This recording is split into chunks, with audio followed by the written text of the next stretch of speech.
Bonjour, bonjour à vous, chez vous. Nous sommes contents d'être avec vous. Bonjour frères et sœurs, bonjour au papa, bonjour aux mamans, bonjour aux petits frères aussi. Bonjour à tout le monde.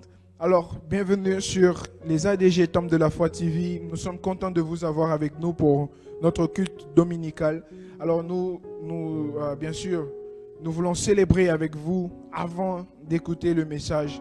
Alors nous vous prions de vous joindre à nous dans la prière dans un premier temps et ensuite dans la louange et dans les célébrations. Alors prions ensemble, présentons les moments que nous passerons avec Dieu dans les temps de louange et dans la prédication maintenant par des prières. Seigneur, nous te prions ce matin, nous sommes reconnaissants du fait que tu nous aies renouvelé le souffle de vie et nous sommes, Seigneur, à tes pieds pour te célébrer ce matin. Nous voulons te dire merci Jésus. Nous voulons te dire merci Père. Nous voulons te célébrer aussi Saint-Esprit. Voilà pourquoi nous souhaitons que tu viennes prendre la première place. Et pour cela, Seigneur, viens et purifie toutes choses. Sanctifie toutes choses aussi. Dans le nom de Jésus. Nous te bénissons Père. Nous te célébrons. C'est toi que nous voulons. C'est toi que nous voulons. Viens et prends ta place, Seigneur. Oui, c'est toi que nous voulons. C'est toi que nous voulons. C'est toi que nous voulons. Viens et prends ta place, Seigneur. Nous te voulons, nous te voulons, Seigneur. Déverse-toi en ce lieu. Oui, nous te voulons, Seigneur. Déverse-toi en ce lieu. Oui, c'est toi que nous voulons. C'est toi que nous voulons. C'est toi que nous voulons. Viens et prends ta place, Seigneur. Oui, c'est toi que nous voulons. C'est toi que nous voulons. C'est toi que nous voulons. Viens et prends ta place, Seigneur. Nous te voulons, nous te voulons. Seigneur, déverse-toi en ce lieu. Nous te voulons, Seigneur, déverse-toi en ce lieu. Oui, Seigneur, nous te voulons en ce lieu. Et nous souhaitons que tu prennes la première place. Saint-Esprit, assieds-toi et coordonne toutes choses. Nous te voulons au four et au moulin, Seigneur, afin que les mots, ce que nous dirons de nos bouches, la Bible dit, tu transformes cela afin que cela soit audible et appréciable au cœur de Dieu. Alors nous prions dans le nom de Jésus, que tu viennes et tu prennes la possession de ces moments au nom de Jésus. Sois célébré, Père. Amen.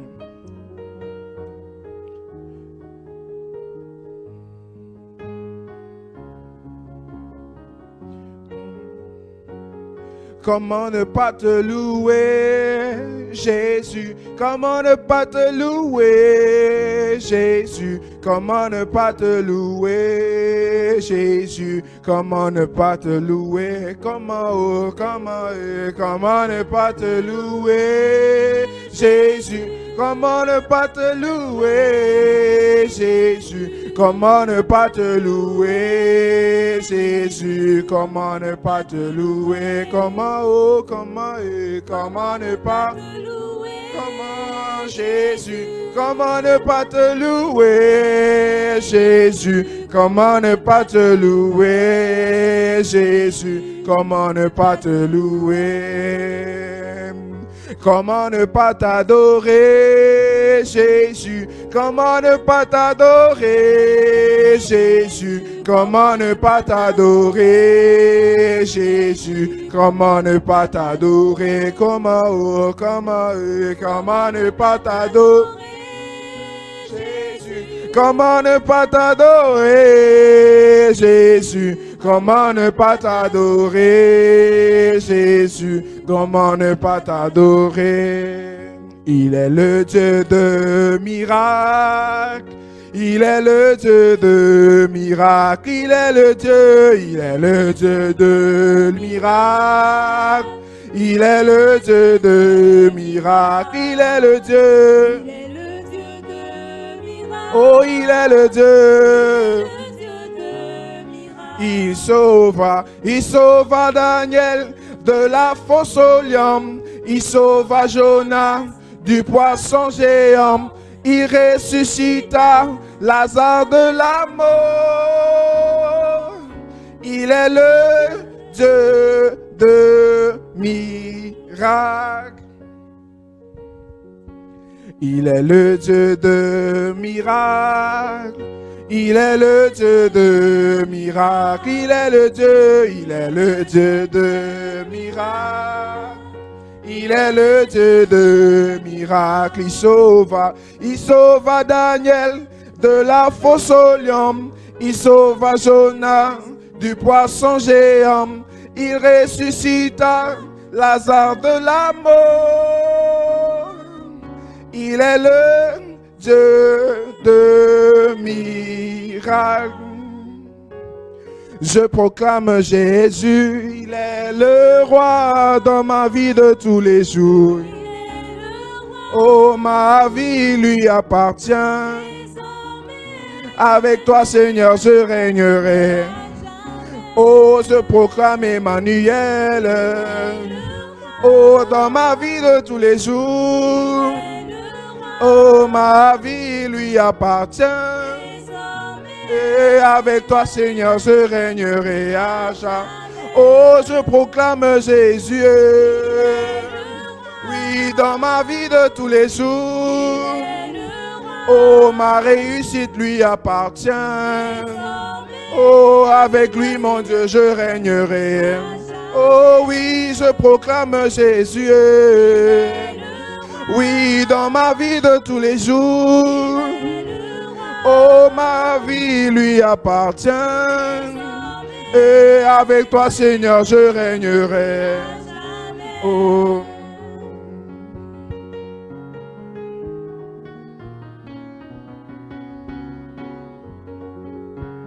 Je veux me réjouir dans le Dieu de mon salut, en Jésus mon roi. Je veux me réjouir dans le Dieu de mon salut, en Jésus mon... Oh, je veux me réjouir, oui, dans le Dieu de mon salut, en Jésus mon roi. Je veux me réjouir dans le Dieu de mon salut, en Jésus mon... Oh, le Dieu de miracles. Oui, le Dieu qui m'a aimé, c'est mon papa. Le Dieu qui m'a sauvé. Oui, le Dieu qui m'a aimé. Oh, oui, je veux me réjouir dans le Dieu de mon salut, en Jésus mon roi. Je veux me réjouir dans le Dieu de mon salut, en Jésus mon roi. Il rend mes pieds semblables à celles de biche. Il me fait marcher. Il me fait marcher sur les lieux élevés. L'Éternel est ma... Oh, le Dieu qui m'a aimé, c'est mon papa. Le Dieu qui m'a sauvé. Oui, le Dieu qui m'a aimé. Oh, le Dieu qui m'a sauvé. Oh, je veux me réjouir dans le Dieu de mon salut, en Jésus mon roi. Je veux me réjouir dans le Dieu de mon salut, en Jésus mon roi. Il est le même hier, aujourd'hui, il est le même éternel. Oui, il est le même. Il est le même hier, aujourd'hui, il est le même éternel. Oh, il est le même. Il est le même. Oh, hier, aujourd'hui. Il est le même éternellement. Le Dieu d'Abraham, le Dieu d'Isaac et de Jacob. Il est le même, oh éternel. Oh, il est le même. Il est le même. Oh, hier, aujourd'hui. Il est le même, oh éternellement.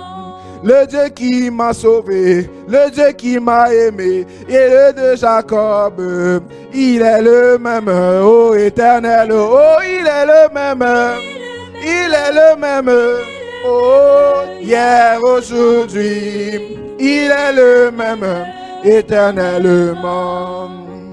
Il est bon de louer Dieu, il est bon de louer Dieu. Il est bon de louer Dieu. Alléluia. Louons-le. Alléluia. Louons-le. Oh, alléluia. Il est bon de louer Dieu. Alléluia. Il est bon de louer Dieu. Alléluia. Il est bon de louer Dieu. Alléluia. Alléluia.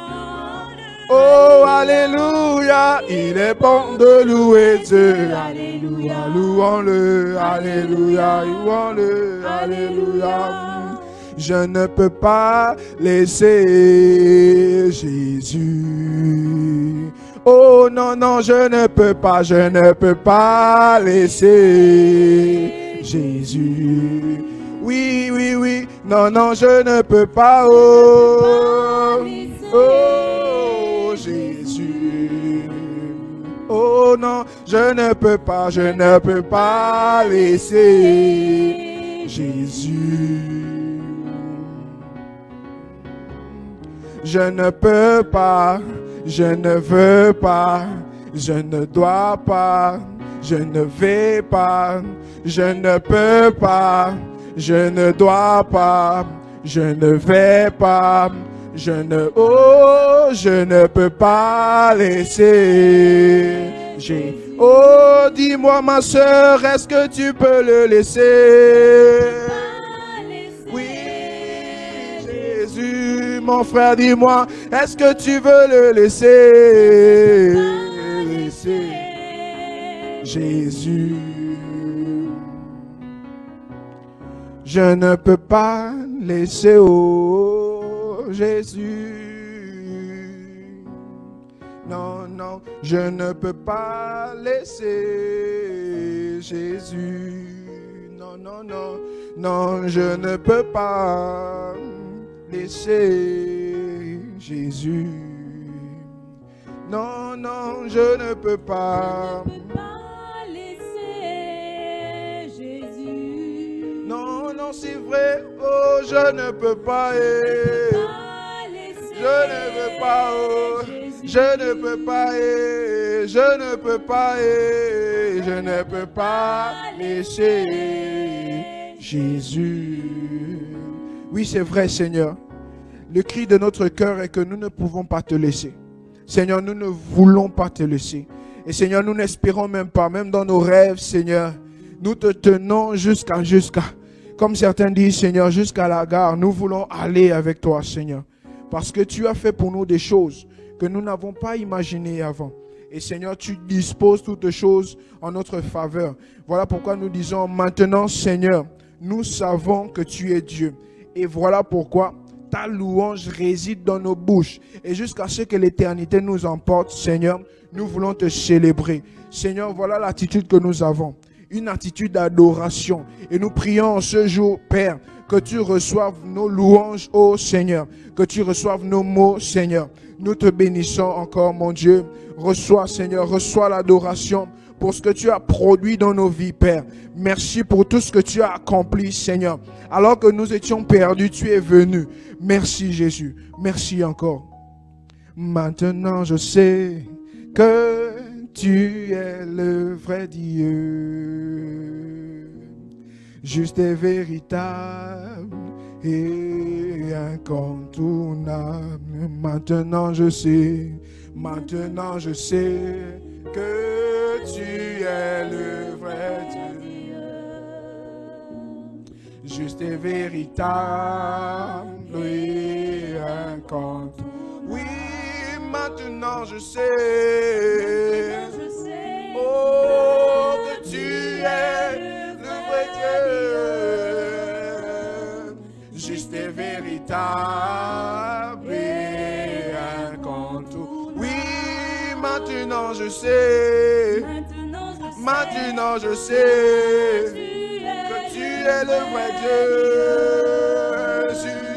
juste et véritable et incontournable. Oh, voilà et voilà pourquoi ta louange sera toujours dans ma bouche, car tu es Dieu, le véritable. Oh, voilà pourquoi ta louange sera toujours dans ma bouche, car tu es Dieu.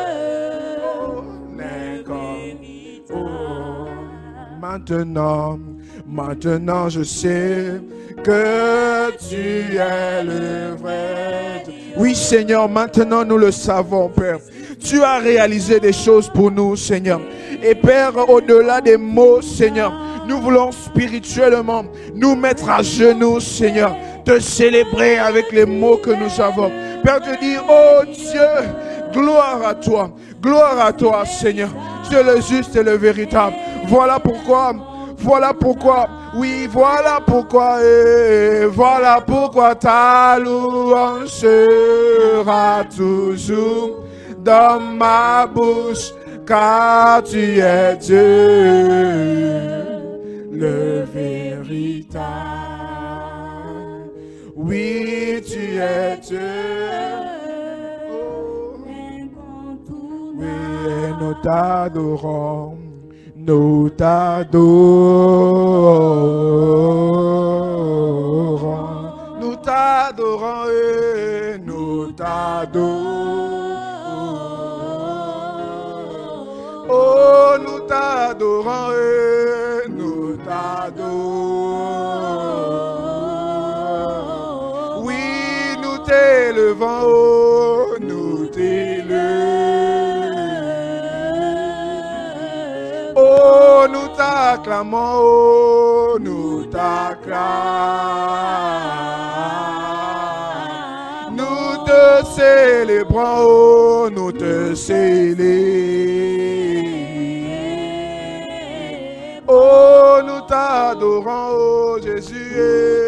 Nous t'adorons, oh, nous t'adorons, oh, Jésus. Nous t'adorons, oui, nous t'élevons, oh, nous t'élevons.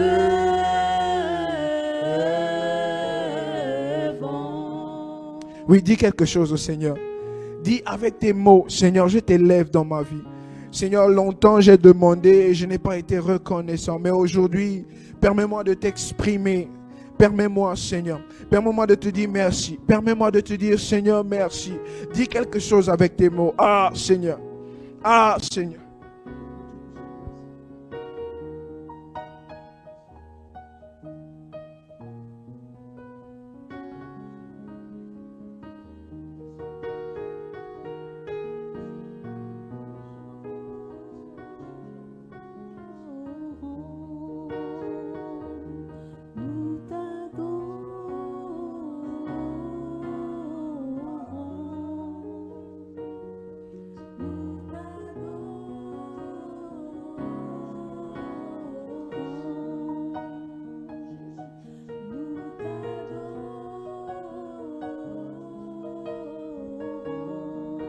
Oui, Seigneur, avec nos mots, nous voulons dire à notre Dieu, sois l'honneur. Toi qui nous as aimés, nous voulons te célébrer, Seigneur.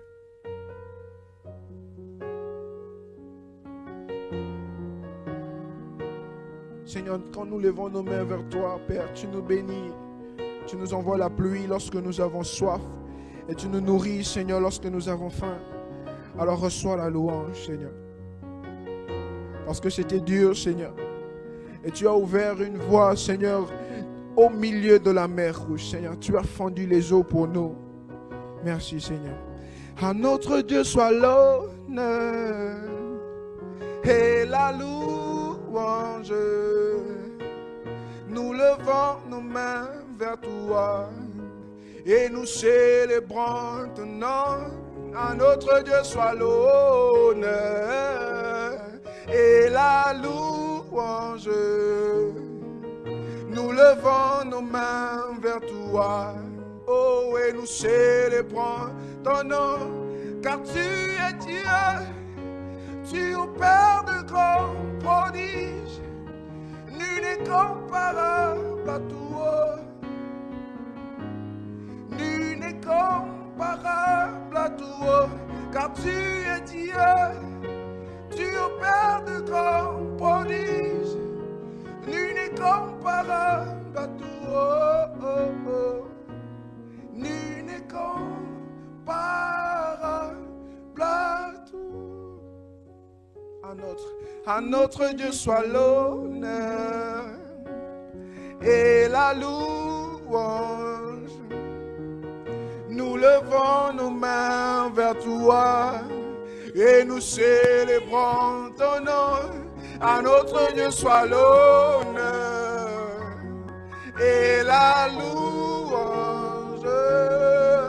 Nous levons nos mains vers toi et nous célébrons ton nom, car tu es Dieu, tu opères de grands prodiges, nul n'est comparable à toi. Personne n'est comme toi, Seigneur. Personne n'est comme toi, Seigneur. Personne car tu es Dieu, tu opères de grands prodiges, nul n'est comparable à toi, nul n'est comparable à toi. Louange à l'agneau.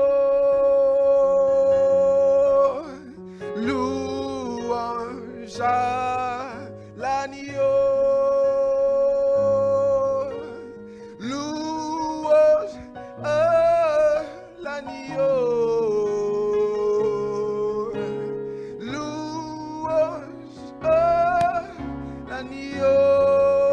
louange à l'agneau, louange à l'agneau, louange à l'agneau, louange à l'agneau, louange à l'agneau.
Qui est bon comme toi?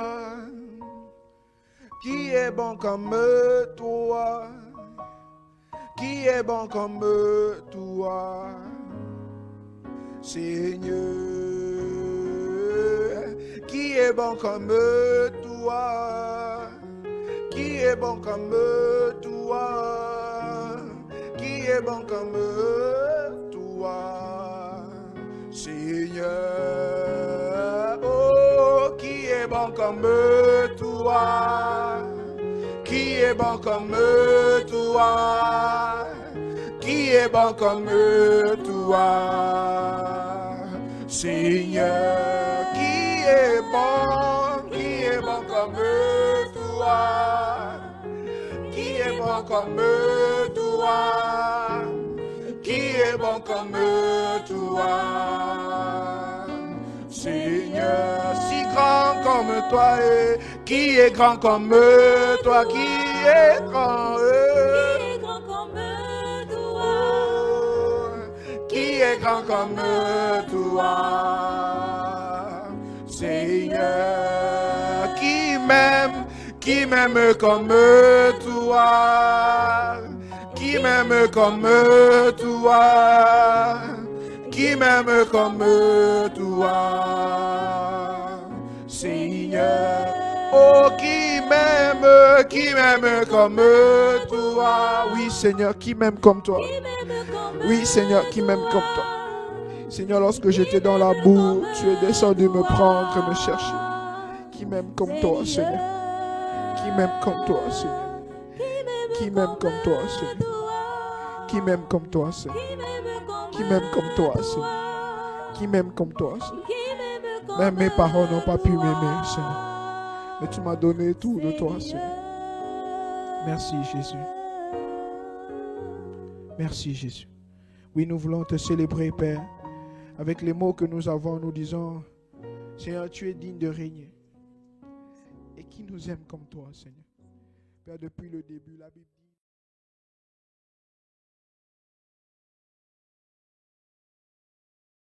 Bonjour, shalom, mboloani, chers abonnés, chers frères et sœurs dans le Seigneur. Espérons que vous vous portez excellemment bien ce matin de dimanche. Ma prière et mon souhait le plus ardent, c'est que chacun de vous jouisse de la bénédiction et la grâce du Dieu vivant et vrai. Vous qui me suivez ce matin, si c'est pour la première fois que vous nous prenez, si vous avez reçu notre lien par le canal d'une connaissance, ou si vous avez l'habitude de nous suivre et que vous n'êtes pas encore abonné, je vous prie de bien vouloir le faire, de vous abonner à notre chaîne ADG Temple la Foi TV. Ceci n'est pas difficile à faire, il suffit de presser là où c'est écrit en rouge sur votre écran abonné. Vous pressez dessus et c'est fait, vous êtes désormais un abonné. Mais si vous voulez recevoir et être toujours au courant de ce qui se passe sur notre chaîne, appuyez aussi sur la cloche et à partir de ce moment, une notification vous sera envoyée à chaque fois, à l'instant T, dès que nous serons en ligne. Et vous ne manquerez aucun de nos programmes. Puisse le Seigneur vous bénir et que ce soit un moment agréable devant le Seigneur que nous passerons ensemble. Je vous prie, s'il vous plaît, là où vous êtes, de bien vouloir baisser la tête. Mettons-nous dans la prière, présentons ces moments au Seigneur, demandons à notre Dieu d'être avec nous pendant ce temps. Notre Père et notre Dieu, nous venons humblement nous incliner devant ta face. Toi qui es Dieu, nous venons te demander pardon pour nos fautes, pour nos manquements, pour toute erreur de notre part. Nous prions que tu sanctifies nos cœurs et nos pensées. Nous prions que tu nous laves de toute souillure et de toute iniquité. Nous prions, Seigneur, que ton Saint-Esprit soit en action ce matin. Nous voulons t'honorer, nous voulons te bénir, nous voulons te célébrer. C'est que ta parole trouve de la place dans nos cœurs, dans notre esprit et dans notre âme. Que ta parole affecte notre être entier. Seigneur, parle à un homme ce matin, parle à une femme ce matin, parle à un jeune ce matin. Instruis-nous, Seigneur, éclaire-nous, Seigneur, illumine-nous, Seigneur, par ta sainte parole. Merci de bénir tout un chacun. Nous nous levons contre le méchant, contre le voleur, contre le jaloux, celui qui ne veut pas de notre prospérité avec notre Père. Nous renversons toute action des ténèbres par l'autorité du nom de Jésus. Seigneur, nous comptons sur toi. Bénis ce moment, bénis chacun de nous, dispose nos cœurs. Au nom de Jésus, amen. Une fois de plus, je vous dis, Mboloani chez vous, que Dieu vous bénisse. Nous allons sans plus tarder ouvrir nos Bibles. Prenons la parole de Dieu, la sainte parole de Dieu, cette lumière, cette lampe, celle qui nous éclaire et qui nous instruit. Lisons dans le livre de Tite, l'épître de Paul à Tite, dans son chapitre 2, à partir du verset 1er, et nous lirons jusqu'au verset 8. Tite, c'est dans le Nouveau Testament, juste après 2 Timothée, chapitre 2, verset 1er, 2, 3, 4, jusqu'à 8. Voici ce qui est écrit. Pour toi, dis les choses qui sont conformes à la saine doctrine. Dis que les vieillards doivent être sobres, honnêtes, modérés, saints dans la foi, dans la charité, dans la patience. Dis que les femmes âgées doivent aussi avoir l'extérieur qui convient à la sainteté, n'être ni médisantes, ni adonnées au vin, qu'elles doivent donner de bonnes instructions dans le but d'apprendre aux jeunes femmes à aimer leur mari et leurs enfants, à être retenues, chastes, occupées aux soins domestiques, bonnes, soumises à leur mari, afin que la parole de Dieu ne soit pas blasphémée. Exhorte de même les jeunes gens à être modérés, te montrant toi-même à tous égards un modèle de bonne œuvre et donnant un enseignement pur, digne d'une parole saine, irréprochable, afin que l'adversaire soit confus, n'ayant aucun mal à dire de nous. Amen. Que Dieu vous bénisse. C'est sur cette portion des Saintes Écritures que nous nous appuyons pour nous entretenir ce matin. Chers amis, l'Église a une mission qui est multiforme. Nous, enfants de Dieu ou Église, notre première mission que nous trouvons dans Matthieu, il est dit, allez faire de toutes les nations des disciples. Oui, des disciples, c'est-à-dire premièrement, dans ce chapitre de Matthieu 28, il nous est dit d'aller premièrement faire des disciples. Des disciples, c'est-à-dire ceux qui vont suivre Jésus. Nous devons aller dans toutes les nations et ensuite ces disciples doivent maintenant marcher avec le Seigneur. Donc on les baptise au nom du Père, du Fils et du Saint-Esprit. Et aussi on les enseigne à observer tout ce qui est prescrit par la parole de Dieu. Et ceci nous demande d'amener d'abord les hommes au Seigneur, premièrement. Qu'ils prennent une décision de suivre le Seigneur, de le prendre comme leur Seigneur et leur Sauveur.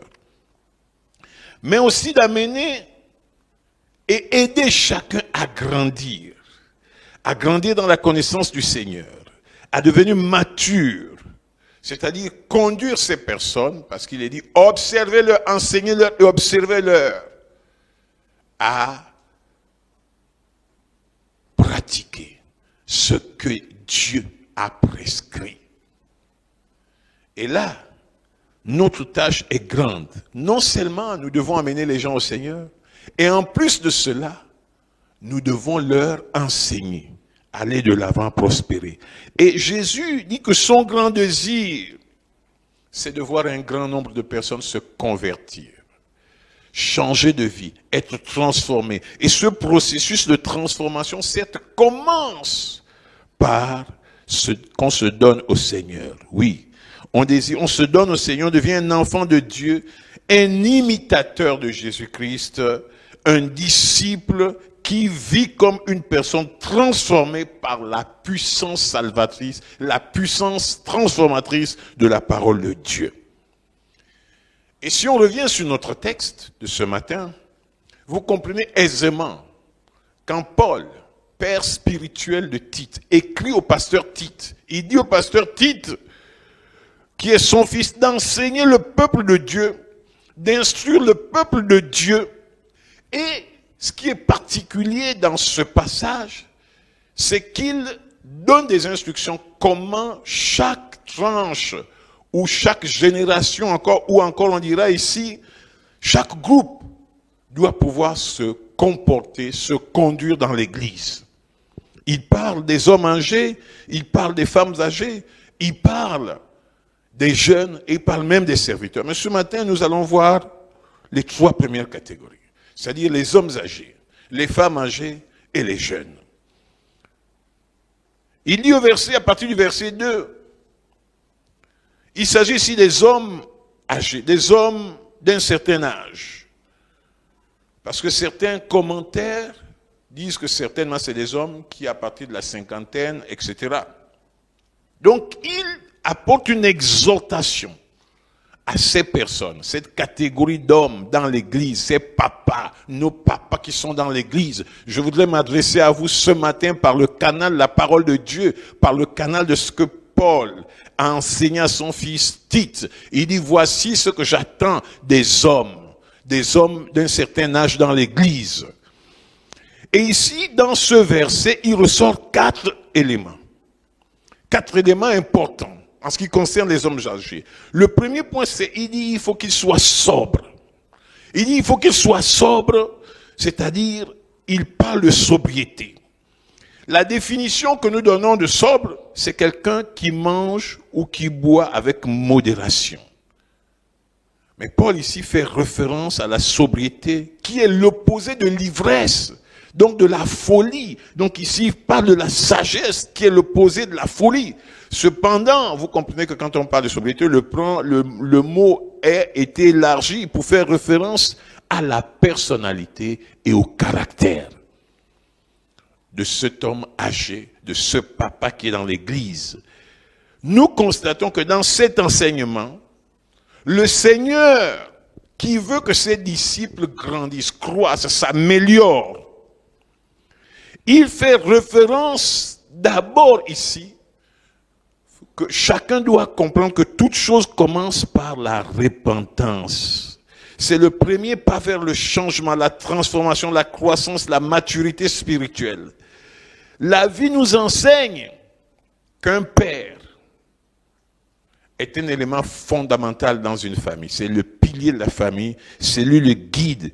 Il dirige les enfants, il dirige les plus jeunes, il est considéré comme quelqu'un qui a de l'expérience parce que fort de son vécu, on dit que cette personne âgée a une grande expérience de la vie et ces hommes doivent montrer aux jeunes comment se conduire, doivent être des modèles, des références pour les générations qui viennent après eux.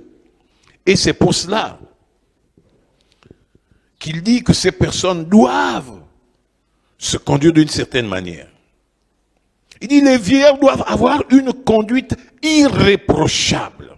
Oui, les papas, Dieu dit de vous que vous devez avoir une conduite irréprochable. Vous devez être sobre, c'est-à-dire simple, pondéré, discret, réservé, sans excès, mature, des personnes mesurées, qui parlent peu, qui écoutent beaucoup, des personnes réfléchies, des personnes sages, raisonnables, qui recherchent ces qualités. Ça, c'est le premier point, quand il parle de sobriété. Ensuite, oui, le deuxième point dans ce verset, c'est l'honnêteté. Il parle, le Seigneur nous parle d'honnêteté, c'est-à-dire de dignité, de révérence. Il veut que les hommes d'un certain âge dans l'église soient des personnes honnêtes. Il veut que les papas soient des personnes honnêtes, c'est-à-dire galants, dotés d'une bonne culture générale, respectueux, de bonnes manières, être sérieux. Il veut qu'ils puissent faire preuve de maturité, ne pas se comporter de façon insensée, de façon légère. Car en agissant ainsi, ils perdent le respect qui leur est dû. Et c'est dangereux pour eux. Et ainsi ils deviennent des mauvais exemples pour les jeunes. Il veut que les personnes âgées puissent pouvoir bénéficier du respect des jeunes. Mais pour cela, il faut qu'ils soient dignes d'honneur, dignes de confiance, qu'ils fassent preuve de sérieux. Parce qu'ils ont un certain âge, ils ont un certain vécu. Et ils doivent apporter un plus dans la vie des jeunes et de l'Église en général. Le troisième point dit qu'ils soient modérés. Qu'ils soient modérés. C'est-à-dire, Paul, dans cette exhortation, indique à son fils Tite que les hommes doivent être modérés, c'est-à-dire mûrs.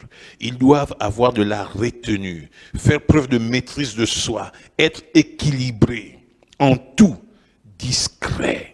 Oui, ils doivent faire preuve d'une grande patience, agir avec tact dans toutes les situations, agir avec doigté, délicatesse et faire preuve de courage en toutes circonstances, en toute saison, être partial. Oui, on a besoin de ces hommes, des hommes de cette trempe dans l'Église. L'Église en a un grand besoin. Oui, il veut que ces hommes âgés doivent être calmes, tempérés et doux, des personnes exceptionnelles qu'on veut voir. Ces colonnes qu'on recherche, ces hommes de référence, ces papas, quand ils sont là, tout le monde a confiance parce que c'est des piliers. Le même rôle qu'ils jouent à la maison, être le pilier de la famille, ils doivent être aussi des piliers dans l'Église. Le quatrième et dernier point, ce qui concerne les hommes âgés, il dit ici qu'ils soient saints dans la foi, dans la charité, dans la patience. Donc, il nous parle d'être saints ici, c'est-à-dire, Paul continue, il dit qu'ils soient saints dans la foi. Ici, il veut parler d'une foi qui se repose sur la seule vérité écrite de la Bible, pas sur ceux qui sortent à gauche ou à droite, non, sur la vérité, c'est-à-dire leur foi doit être basée que sur ce qui est écrit dans la Bible, pas sur tout ce qui se voit, se dit ailleurs. Une foi qui ne se fonde ou ne s'appuie que sur sur aucune expérience personnelle, sur aucun témoignage d'un homme ou sur des écrits hors de la Bible, mais plutôt sur le témoignage de la Bible. Une foi qui est christocentrique, une foi fondée sur Jésus seul et qui est leur unique sauveur. L'apôtre fait ressortir ici, dans ses écrits, que les hommes âgés doivent être vrais dans leur relation avec les autres, sincères dans leur amour et fermes dans leur patience. Ils doivent tout accomplir, ils doivent faire toutes choses avec amour et avec patience. Il est question d'une foi qui est compatible avec la saine doctrine. Une foi remplie d'amour. Oui, qu'ils soient des hommes remplis d'amour autant pour moi, qui portent les fruits, dont la conséquence directe est l'évangile qu'ils ont reçu. L'évangile qui leur a été prêché. Et cet évangile a porté du fruit dans leur vie. C'est pour cela, ils doivent persévérer, être braves dans tous les obstacles de la vie. Cher papa, le Seigneur vous interpelle. Il interpelle chacun de vous à être sobre. Oui, à être modéré, à être honnête et à être saint, inébranlable. Des hommes constants dans leur marche avec le Seigneur. Des hommes qui vivent et pratiquent la parole de Dieu au quotidien. Des hommes matures qui ont compris et qui sont là comme des références pour les jeunes qui sont dans l'église, pour montrer aux autres le chemin. Des papas qui ont une relation particulière avec Dieu, qui marchent avec le Seigneur, qui suivent le Seigneur et qui vivent selon ce que Dieu attend d'eux. Ce sont ces papas-là dont Paul parle, qu'il voulait que les hommes parviennent à ce niveau, les hommes d'un certain âge, que ce soit le rôle qu'ils jouent dans l'Église, un rôle crucial, prépondérant, un rôle nécessaire, parce que l'Église aussi est une famille, Et quand une famille a un père, alors il doit être la référence. Il doit être celui qui guide et qui montre le chemin. Que Dieu bénisse les papas de l'Église. Et que chaque papa se remette en question. Cherche Dieu. Regarde vers le Seigneur. Pour pouvoir devenir cet homme dont Dieu recherche. Le point 2 de notre intervention, il s'agit des femmes âgées. Il dit que les femmes âgées doivent aussi avoir l'extérieur qui convient à la sainteté. N'être ni médisantes, ni à donner au vin, qu'elles doivent donner de bonnes instructions. Dit que les femmes, ces femmes-là doivent le faire, parce que c'est nécessaire. C'est nécessaire et important. Donc ces femmes, ce deuxième groupe dont il est question ici, dont parle l'apôtre Paul dans ce passage, il veut qu'elles agissent différemment. Il veut qu'elles fassent les choses différemment. Qu'elles montrent l'exemple, qu'elles sont un modèle aussi. Donc les femmes d'un certain âge, peut-être la même tranche dont il est question pour les hommes, à partir de la cinquantaine en montant, parce qu'elles ont un vécu, elles ont une grande expérience de la vie. Oui, des femmes de qualité, des mamans, des vraies mamans, des femmes vertueuses. Dans ce groupe, il ressort 3 éléments que nous allons voir concernant les mamans. Il dit premièrement qu'elles doivent avoir de la révérence. Quand il dit elles doivent avoir l'extérieur qui convient à la sainte, elles doivent avoir de la révérence. Paul exhorte les mamans d'un certain âge d'avoir de la révérence. Elles doivent être des colonnes, des références dans la maison du Seigneur, car quel que soit leur âge, elles ont un rôle prépondérant à jouer, un rôle crucial. Maman. C'est pour cette raison que le Seigneur a bien voulu que tu sois là dans la maison de Dieu. Tu n'es pas là de manière accidentelle.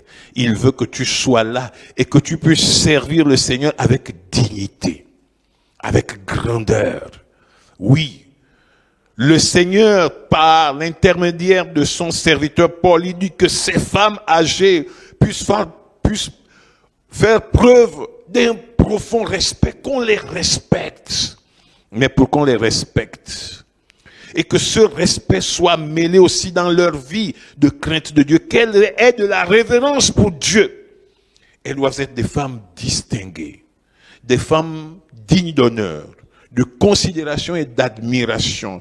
Quand les autres regardent ces mamans, quand les jeunes filles regardent ces mamans, elles doivent pouvoir se mirer et dire « Oh, je veux être comme cette maman.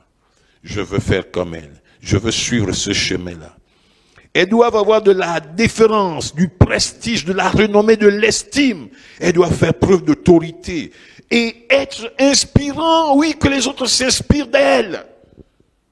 Chère maman, Paul parle de vous. Il dit que la femme âgée doit être sainte. Le deuxième point, doit être sainte, doit être sainte, mise à part, donnant l'exemple et établissant une culture de maturité au milieu des femmes de l'assemblée. Elles doivent cultiver cela. Elles doivent être le miroir, le témoignage des autres. Oui, que leur vie soit un témoignage en parole, en action, en amour, et aussi dans le service, qu'elles soient prêtes à servir les autres. Et qu'on les serve aussi. Maman, voici ce que Paul dit de toi. Ce qu'il attend de toi. Il dit que les femmes doivent éviter, ça c'est le point 2, éviter d'être médisantes. Oui, évite la médisance. C'est le deuxième point qui concerne l'enseignement aux femmes. Cette interpellation de Paul est importante. Il vous exhorte, chère maman, à ne pas tomber dans le piège du diable qui consiste à vous dévaloriser par une vie légère. Car à un certain âge, la société, la famille ainsi que l'Église ont besoin de ces dames âgées, de ces femmes de référence, de ces mamans, car leur sagesse, leur savoir-faire où leur expérience est plus que nécessaire dans la société, dans la famille et dans l'église. Elle ne doit pas tomber dans le piège des commérages de salon, de colportage, de médisance, de critiques, etc. Parce qu'elles finiront par perdre le respect des plus jeunes. Elles ne seront plus des références. On a entendu souvent dans l'église des jeunes se plaindre. Ah, je suis allé voir telle maman, j'ai confié en telle maman, tel problème. Et j'ai fini par apprendre ce problème dans l'église parce qu'elle n'a pas été sage. Chers amis, mes frères, Paul veut dire ici que les femmes âgées doivent être simples, des femmes de dignité, qui servent Dieu. Elles doivent passer du temps dans la prière, en apportant sur l'autel de la prière les problèmes de l'église, les problèmes des jeunes filles. Oui, qu'elles prennent ces problèmes-là, les amènent dans la présence de Dieu et déposent ces problèmes sur l'autel de la prière. Et ainsi, Dieu qui voit dans le secret, qui voit leur foi, alors répondra positivement, certainement, à leur prière. Oui, mesdames. Et ainsi le Seigneur vous honorera. Vous ferez partie de ces rares femmes qu'on appelle des femmes vertueuses dont la Bible parle. Je vous en prie, les mamans, regardez ce que dit Paul. Regardez ce qu'il dit. Et recherchez cela. Il dit ensuite, troisième point, à ces femmes, il dit d'enseigner les jeunes filles. Enseigner les jeunes femmes. Oui, femmes âgées, vous avez une noble tâche. Une tâche et une grande responsabilité, un rôle particulier, celui d'enseigner les jeunes femmes. L'apôtre Paul aurait pu choisir plusieurs autres sujets, dire voilà, vous devez enseigner. Non, il se focalise sur ce passage, sur comment enseigner l'amour. Il dit enseigner l'amour, donc à aimer leur conjoint. Oui, enseigner à ces jeunes femmes à aimer leur conjoint. Comment aimer leur conjoint? Vous avez la recette, les mamans. Il dit d'enseigner l'amour pour les enfants. Comment aimer leurs enfants? Oui, les mamans. À votre âge, vous savez ce qu'il faut dire aux jeunes femmes. Et aussi d'aimer leur famille. C'est ce qu'il demande. Il dit que ces femmes âgées ont un rôle crucial. Car la famille chrétienne a besoin de ses mamans. La famille chrétienne a besoin de vous. Car vous êtes un don pour l'Église. Et vous devez marquer votre présence dans l'Église par une empreinte indélébile. Oui, que votre témoignage soit connu de tous. Votre amour pour Dieu, votre caractère doit constituer un héritage que vous transmettez aux jeunes femmes. S'il vous plaît, les mamans, ceci est très important. Voilà ce que Paul dit. Il dit, voilà une église équilibrée. Une église équilibrée a besoin de cela, a besoin de tels hommes, a besoin de telles femmes. Et je me pose la question, avons-nous, dans notre assemblée, dans notre église, ce genre de femmes dont parle Tite, chapitre 2? Si la réponse est oui, alors je dis gloire à Dieu que ces femmes fassent encore plus que ce qu'elles font aujourd'hui et qu'elles jouissent de plus de gloire, que Dieu les bénisse davantage et les vienne en aide. Si la réponse est non, mes chères mamans, vous qui me suivez ce matin, je m'adresse à vous. Dans cette portion des Saintes Écritures, le Seigneur vous interpelle et vous demande à vous investir dans ce ministère combien crucial pour la maison de Dieu. Donnez-vous au Seigneur et que Dieu vous bénisse. Oui, je demande au peuple de Dieu tout entier de prier le Seigneur, car nous avons besoin de ce genre d'hommes et de ce genre de femmes dans la maison de Dieu. Et ceci est nécessaire. Les papas ne doivent pas être inconsidérés. Les mamans non plus, mais doivent être des références. Et c'est Paul qui le dit. Troisième et dernier groupe dont on parle ici, c'est les jeunes. Les jeunes, l'apôtre Paul continue dans cette lettre à Tite. Il fait référence aux jeunes, à cette dernière catégorie. Et il dit comment le Seigneur souhaite que les jeunes gens se conduisent. Il dit combien ils sont importants, car ils ont leur place. Il dit, exhorte les jeunes gens à être modérés. Qu'est-ce qu'il veut dire par là? C'est-à-dire, ce que Dieu veut, c'est que les jeunes soient sérieux dans tous les domaines de leur vie, qu'ils mènent une vie disciplinée, une vie sérieuse, que les jeunes gens comprennent qu'ils ne sont plus du monde.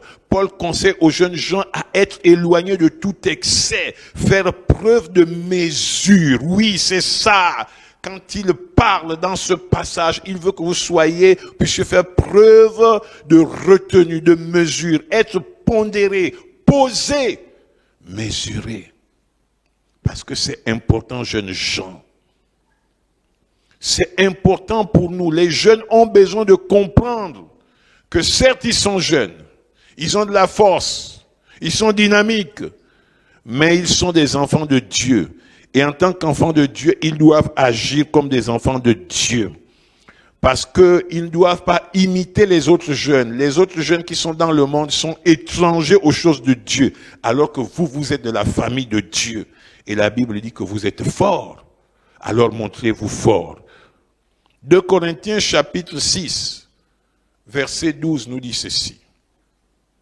2 Corinthiens 6, chapitre 12, s'exprime. C'est toujours Paul qui écrit. Il dit ceci. Tout m'est permis, mais tout n'est pas utile, les amis. Tout m'est permis, mais je ne me laisserai asservir par quoi que ce soit. 1 Corinthiens, autant pour moi, pardonnez-moi. 1 Corinthiens 6, 12. Pardon, j'ai dû écrire 2 ici. Excusez-moi. 1 Corinthiens 6, 12. Tout m'est permis, mais tout n'est pas utile.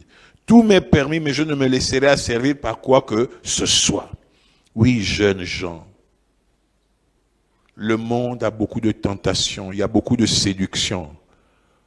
Oui, tout peut être permis, mais attention. Attention, les amis. Le jeune doit savoir mettre des limites, pouvoir se contenir. Être circonspect, prudent. Parce que la Bible nous dit que ce n'est pas le commencement d'une chose qui compte, mais c'est sa fin. C'est la fin qui couronne l'œuvre. Les jeunes veulent tout briser parce qu'ils sont forts, ils ont du zèle. Mais comprenez, le jeune doit être calme. C'est pas parce qu'on est jeune qu'on ne peut pas être réfléchi. Si le jeune doit être réfléchi, intelligent, tempéré, sage, avisé, oui, les jeunes. Vous voulez tout changer d'un coup. C'est bien. Mais vous avez besoin que cette force soit canalisée. Voilà pourquoi on a besoin des papas dans l'église. Vous avez besoin de faire preuve de sagesse, être rationnel, modeste, humble, simple, doux, obéissant, gentil, judicieux, éclairé. Et Ecclésiaste nous dira, dans son chapitre 12, à partir du verset 1 jusqu'au verset 2, dans certaines versions de la Bible, c'est dans le chapitre 11, le verset 9 et 10. Donc ça dépend de la Bible que vous possédez. Je reprends donc chapitre 12 de Ecclésiaste, verset 1 à 2. Pour certaines versions. Dans d'autres versions, c'est le chapitre 11, verset 9 à 10. Il est dit ceci. Jeune homme, réjouis-toi dans ta jeunesse. Livre ton cœur à la joie pendant les jours de ta jeunesse. Marche dans les voies de ton cœur et selon les regards de tes yeux. Mais, eh oui, là il y a un mais. Il y a un stop. Sache que pour tout cela, Dieu t'appellera en jugement. Dieu t'appellera en jugement. Et c'est très important de comprendre. Il est dit, bannis de ton cœur le chagrin, éloigne le mal de ton cœur, car la jeunesse et l'aurore sont vanité. Oui, chacun doit veiller, chaque jeune, veillez sur votre vie. La jeunesse passe, mais pendant qu'il est temps que chaque jeune utilise sa force, sa fougue, son zèle, ses talents, son intelligence et toutes ses capacités pour servir Dieu. Que le jeune ne se disqualifie point, mais qu'il se qualifie, qu'il soit un modèle pour les autres jeunes qui sont dans le monde. Et ainsi Dieu te bénira. Que Que Dieu soit loué, chers amis. Les papas, les mamans, les jeunes, peuple de Dieu, le Seigneur a besoin d'une église équilibrée.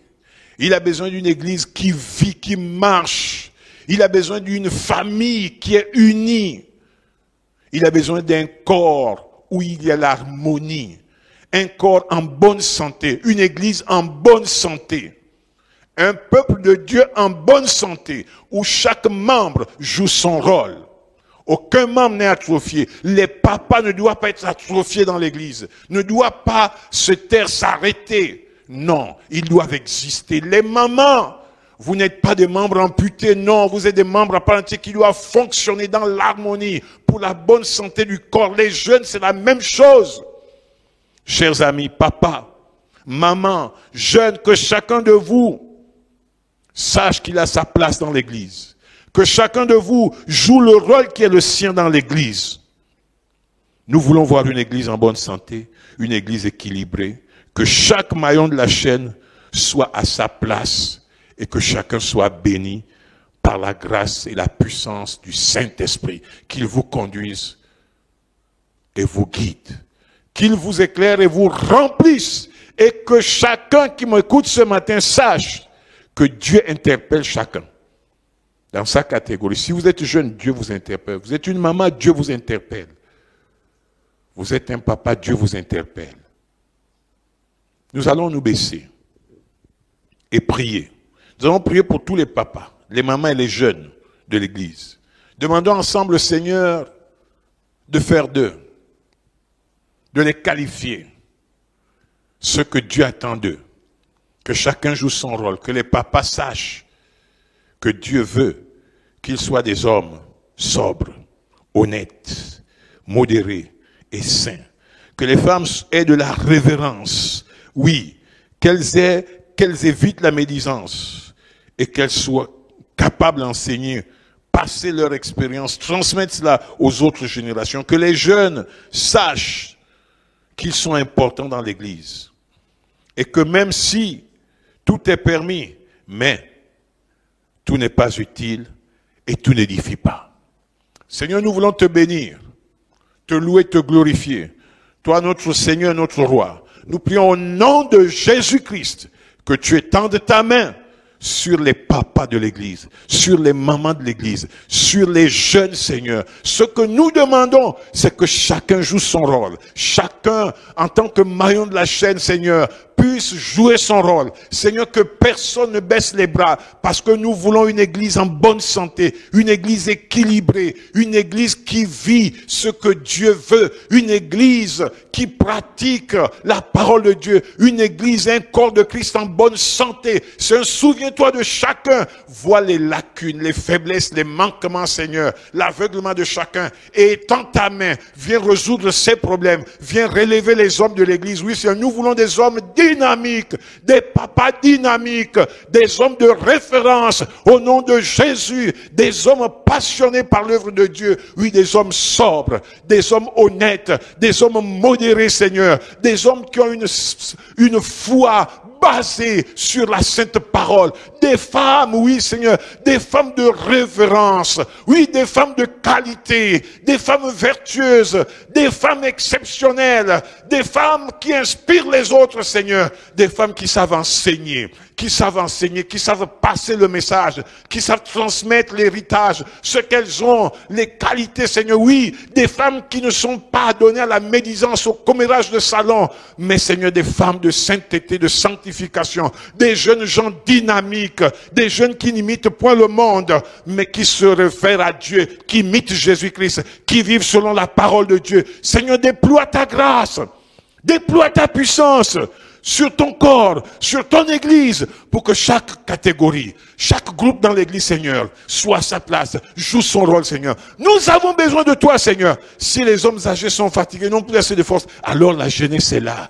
Elle a la force, elle a du tonus, elle a la fougue, Seigneur. Mais Seigneur, il faut les mamans, il faut les papas pour canaliser. Parce que Seigneur, tu veux non seulement que les gens soient sauvés, mais qu'ils soient enseignés pour devenir des disciples, des vrais disciples du Seigneur. Oui, Seigneur, seuls ceux qui seront tes disciples hériteront le royaume des cieux. Sois béni, Père, pour ton peuple. Merci pour ta grâce, que ton nom soit glorifié. À toi la gloire, l'honneur, la majesté pour ta parole, pour les hommes, pour les femmes et pour les jeunes gens. Sois béni, Père. Au nom de Jésus, amen. Nous voulons te dire merci pour ce temps passé dans ta présence. Merci pour chaque personne qui a écouté ta parole. Nous prions, Seigneur, que chacun prenne acte maintenant et qu'il soit transformé. Que chacun s'engage maintenant à jouer son rôle selon son groupe, Seigneur. Bénis chacun. Bénis le reste de cette journée. Bénis la semaine qui va commencer. Que ta paix demeure dans le cœur de chacun. Au nom de Jésus, amen.